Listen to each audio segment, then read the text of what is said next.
উম্মতের দল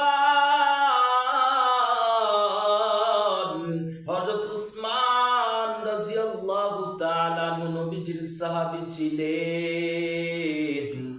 হযরত উসমান রাদিয়াল্লাহু তাআলা যখন কোন কবরস্থানের পাশে দাঁড়াইতেন,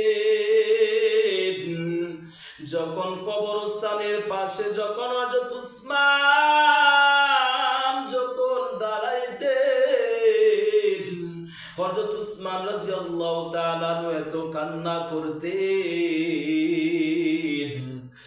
যেমন ভাবে ছোট বাচ্চা যেমন ভাবে হাউমাউ করিয়া কাঁদতে থাকে, হযরত উসমান নবীজির সাহাবী কবরস্থানের পাশে গিয়া এরকম ভাবে হাউমাউ করিয়া কান্না করতে থাকে।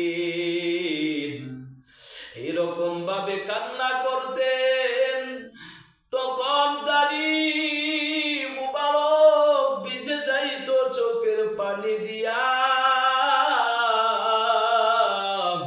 লোকেরা জিজ্ঞাসা করত, আপনার কবরস্থান দেখিয়া এত কান্না কেন করে? হযরত উসমান বলে, শুনো, আমি কেন কবরস্থান দেখে কান্না করি? কারণ ওই কবর হলো আখিরাতের প্রথম মঞ্জিল। ওই কবরে যে একবার ধরা খাইয়া যাইবে,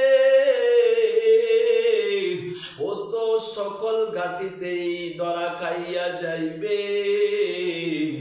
এই জন্য আমি উসমান কান্না করি, না জানি আমার কবরে কি হালত হয়।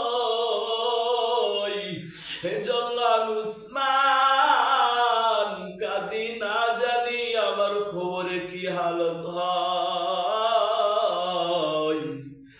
এটা দুনিয়ার উম্মতের দল নবীজির সাহাবী উসমান যদি ওই কবর দেখিয়া কান্না করতে পারে, তোমার আমার কেমন কান্না করা উচিত? কারণ ওই কবরে যে একবার ধরা খাইয়া যাইবে, ও তো মিজানে ফুলসিরাতে সকল গাটিতেই তো ধরা খাইয়া যাইবে। এটা দুনিয়ার উম্মতের দল। এই জন্য দুনিয়াতে তাকিয়া, ওই দুনিয়াতে তাকিয়া নেক আমলের পুঁজি নিয়া ওই কবরে যাও, তাহলে ওই কবরে যাওয়ার সাথে সাথে দেখবা তোমার সাথে ফেরেশতারা অনেক সুন্দর আচরণ করবে। আর যদি দুনিয়া তাকিয়া বদ আমল নিয়া যাও, ওই কবর কিন্তু ভয়ানক জায়গা। ওই কবর চিনে না কে আলেম, কে মুফতি, কে মুহাদ্দিস। ওই কবর কিন্তু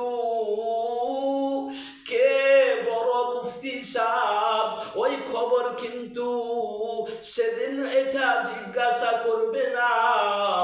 কিন্তু খবর একমাত্র চিনে যে নেক আমলের পুঁজি নিয়ে আসছে।